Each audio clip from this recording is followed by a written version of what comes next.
Hello, my name is Sai, and I am a trans guy, and I made videos like 3 times about a year ago. Lately, there's just been so much like conflict in the community, especially on YouTube, and especially with like younger people. And I've been watching a lot of those videos and a lot of like the arguments going back and forth. And I just kind of wanted to give my take because I feel like I have an outlook that I haven't really seen represented yet, and I figured I could say a few things about it. One of the biggest questions that I've seen is the question, do you have to have dysphoria to be trans? Okay, so I don't necessarily want to answer this question. I do have kind of an answer, but what I really wanted to dig into and what has been really like in my mind lately is just like the position of the people behind the question itself and their values and beliefs that you can see right off the bat. It For me personally, it makes the most sense to just say yes. Like you need dysphoria to be trans. It seems kind of obvious, but as with everything, I believe that there are layers to this question, and there are layers to the answers that people are providing.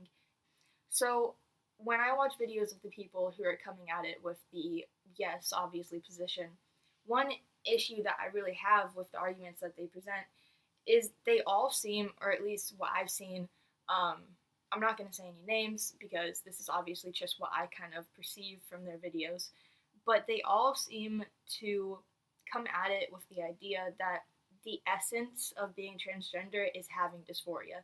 Because, like, which makes sense when you kind of think about it. If you, like, Google transgender, you know, the medical diagnosis of it or whatever is like the only symptom pretty much is gender dysphoria. And because you have gender dysphoria, then oh, you must be transgender, which follows like complete logic, and I don't think there's anything wrong with that. However, I really personally believe that being transgender is something that is way outside of and bigger than just a medical diagnosis that you have to treat, and you have to treat that dysphoria. I think that being transgender is something a lot simpler than that, something a lot more natural than that, and something that doesn't need that type of like negative connotation to it. Um, so, those people that are like, they believe that dysphoria is the essence of being transgender, and therefore, as long as you're transgender for the rest of your life, you're going to be dealing with transphoria. They believe that as long as you live, basically, your dysphoria is never going to go away. You're only going to try to treat it and alleviate it a little bit, but it's always going to be there. Honestly, I just believe that that's wrong. I don't believe that's true. And I think that those people who do believe that are in themselves experiencing such intense dysphoria or have that they just continue to let it define them basically. And it's kind of funny because I think that when you look at the two sides of the community, the more like, I guess if you wanted to give it really simple labels, the more conservative side really kind of like cringe at the other side, those like transgenders or like SJWs or whatever the hell. They're like, those people, they need more identity than that. That's kind of one of the claims that they make against them, right? But then I look at them, those who are saying that my dysphoria will never go away, you need dysphoria to be trans, being transgender is having dysphoria, it's a mental illness, it's a diagnosis. I look at everything that they're saying, I mean, it really seems like they're really letting it control their lives basically. If they're saying, I'm going to have dysphoria for the rest of my life, all of this thousands of dollars and terrible oppression that I'm going through is only to alleviate my dysphoria, but it will never truly go away, and I'm forever going to be like a slave to it. I mean, I think that that's truly letting it define you. So that's one issue I have. I don't know what you call these people, like true scum or something like that. I don't know. But those people, you know what I'm talking about. If you're in the trans community, you know what I'm talking about. So that position that they're in, where they view being transgender as a mental illness, which I completely disagree with and has always like just really not made me feel right when I hear that, because I mean, we as the transgender community have the power to define ourselves however we want. And why would we want to define ourselves as a mental illness? Like, that doesn't make any sense to me. But going back to those people, I wish I had labels, but who believe that you do need dysphoria to be trans. So, a big thing that I see in their video is they look at somebody who claims to be transgender, but doesn't necessarily present according to their identity that they claim to have. It makes them, and I get it, they get triggered basically. Like, a lot of them have said that in their video. They're like, this is literally triggering because there's this person who is claiming to be a boy yet is using these terms and presenting this way, and it's like triggering me. And I think that that just really kind of supports the evaluation that I made about them, where they're looking at these people who claim to be transgender, but yet um, are obviously comfortable in their bodies. And I feel like the reason why a lot of people are made so uncomfortable by the idea of other transgender people feeling comfortable in their own bodies is because those people truly believe that that is impossible for both others and themselves. And I think that the reason why they're so passionate about it is because it like makes them reflect on their own pain, and I think that it comes from a place of bitterness. So they're like, this person can't be transgender. They aren't experiencing the level of pain that I have, and that therefore they're not valid and I'm valid because of my pain. Well, first of all, you can't look at somebody and how they're presenting and what they're saying and just decide how much pain they're going through. Even if that person is like, no, you don't need dysphoria to be trans, they could have dysphoria and maybe they just don't really have the words to express it. Maybe they don't really choose to express it, but they could have it, and just because they're presenting a certain way doesn't mean that they don't.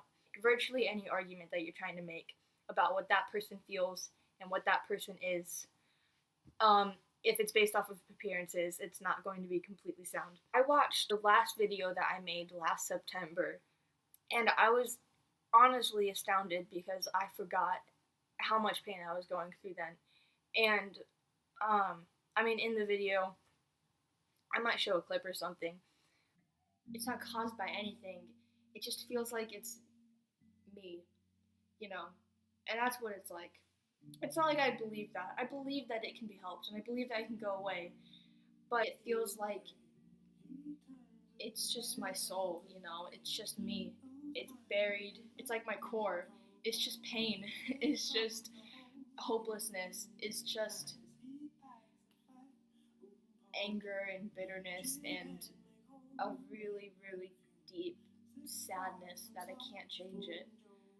Just I had the same mentality because I was in so much pain and it seemed so overwhelming. I had the mentality that this will never go away. There's no way this could ever go. So when I watch these videos of those people who seem to be coming from the same position, and that is the motivation of their argument for yes, dysphoria is necessary and these people aren't transgender, I sympathize with them and I like understand completely where they're coming from because I can recognize that they're in the same place that I was. And looking at these people who don't seem to be experiencing that, I can understand why you would say, well, they aren't transgender. Here's the thing with transgender people, I really believe that once again there's layers, right? There's levels. So you have like the essence of being transgender, which is literally just like if you look up the definition of transgender, it's having a gender that doesn't match your biological body, right? That's being transgender. So if you think about it, souls are eternal. You're born with a soul. So a person born with a male soul and a female body is transgender, right? And that's like something that like is typically agreed on. However, obviously they don't have dysphoria as an infant. And I think dysphoria comes on differently for each transgender person. You hear a lot of different things. I look back at my childhood, and even though I wasn't experiencing gender dysphoria because I hadn't really made the connection of myself and gender yet, but I look back and I don't think of myself as a girl. Like, I've always been transgender, even though I didn't start experiencing gender dysphoria until I was like in the 7th grade. Um, very quickly gender dysphoria started getting very, very, very mixed up with with body dysmorphia. And that's something I didn't realize until I was like in sophomore year, but it's pretty obvious looking back that that was a confusion that was being made. And I bring that up because specifically in one of Calvin Guerra's or whatever, one of his reactions to like an SJW, he was like, this person is not experiencing gender dysphoria, they're experiencing body dysmorphia. And I was like, yes, you're right. But it's possible to experience both, and that confusion doesn't invalidate that person.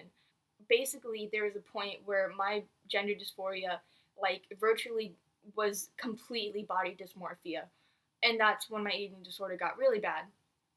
Um, but I was still transgender, and I was still the hate that I had for my body was still in the roots of gender dysphoria. Like, it originated from that, but it was just kind of forming itself as body dysmorphia.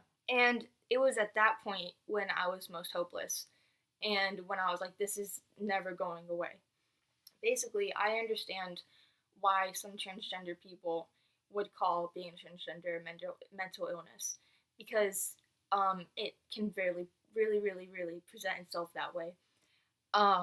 It was so painful mentally to me that I was at the point where I was thinking the only way I'm ever going to like my body is if I have as little as body as possible, because there's just no way I can do it. Like, no matter what I do to my body, I'm never going to feel better about it. So it's better if I just have as little body as possible.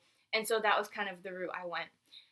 But even when even when I had lost a bunch of weight, my gender dysphoria didn't go away um, at all. It actually got worse, and that was a really terrible time for me because I was like, well, this sucks. I had changed my body, and I didn't feel any better. So then I started thinking about the future, and I was like, even if I change my body by hormones and surgery, it's clear now that it's going to be the same deal. I'm not going to feel any better. And honestly, I don't exactly know how to explain what happened to me. Basically, there's this period where I was like dying, not looking too great. Something changed in me almost overnight. I was basically able to forgive my body and myself for destroying it. And I had this realization where I was like, obviously, I cannot rest my happiness and my hopes on changing my body, because that isn't going to work out. If I can be happy first without transitioning, first be satisfied with my life and myself without having to change myself, then I can transition and like get the full experience out of it without having to worry about disappointment or lingering dysmorphia, which won't be cured by testosterone or top surgery, because it's a mental thing. And I think it's the same for dysphoria. Dysphoria can't be cured by top surgery or hormones, and that's why so many people are like, it's never going away. But I think just like being transgender is not a mental illness, but I would equate gender dysphoria to a mental illness, having experienced both gender dysphoria and body dysmorphia, and realizing there's a lot of similarities. So just like body dysmorphia, changing something about your physical form isn't going to address the core of something that is mental and emotional. You know, I think I have already like a predisposition for forgiveness and love, and that's kind of like the philosophy that I take for my life everywhere. And I've had this epiphany where I was like, I need to take that same thing and apply it to myself too. And I was able to do that. So I virtually look the same between now and a few years ago.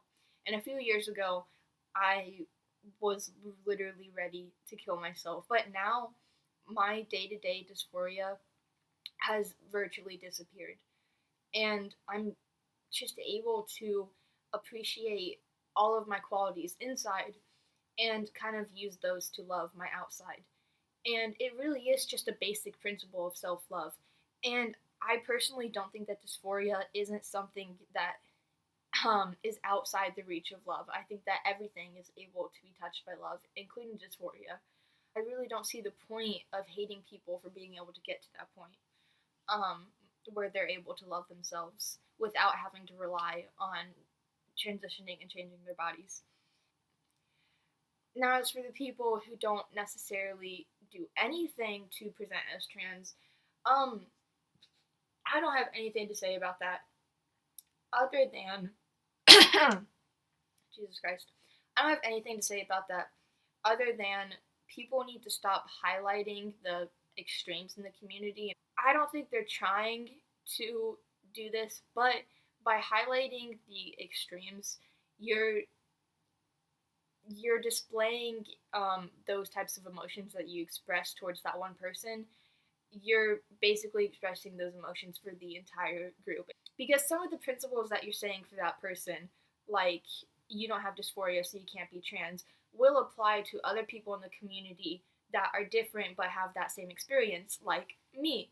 I don't think anybody would look at me and say, you're not trans, but I don't necessarily experience a lot of dysphoria right now. I have, certainly, but I was able to get to the point where it isn't destroying me anymore. Like, I do certainly think that transgender. I do certainly think that transgenders are a thing, but personally, I don't think any one person has the right to look at somebody and try to pick out what they are and who they are and how valid they are, how valid they aren't. Because the thing is that nobody would look at a cis boy that like wears a skirt and wears makeup and say you're not a boy. By doing that in the trans community, by looking at it like a trans boy that presents femininely and saying you're not transgender, you're not a boy, you're really kind of putting yourself on the same level as like really homophobic people that like see like a teenage boy wearing eyeliner and like you're a girl. Like you're literally putting yourself on that level. And so yes, while I believe that that argument may be valid in very specific situations, it's you're never going to be able to tell when it's valid and when it's not valid, and therefore you should really just kind of leave it out in general because you're hurting the rest of the community by taking that position. So basically, my answer to the question, do you need dysphoria to be trans? I think that it is possible to be trans without dysphoria in like periods of your life. That's pretty much the only thing I can really say about it because that's my experience and I cannot speak about the community as a whole. I cannot speak about the transgender experience as a whole because it is an individual experience for each person. Nobody can speak for anybody else's experience. And I think there's a lot of drama in the community and a lot of people trying to say that they're right and that this is the ultimate way to be transgender. And this is the only way to be transgender. There's a lot of that going on. I think just for like drama's sake, and also, people who are going through a lot of pain, are bitter about people who aren't going through pain. I think that that's a big contributor to it too. Despite all of those things, I think that people just need to support each other and be happy for each other and not try to validate or invalidate other people based on where they are and like the individual journey of being transgender.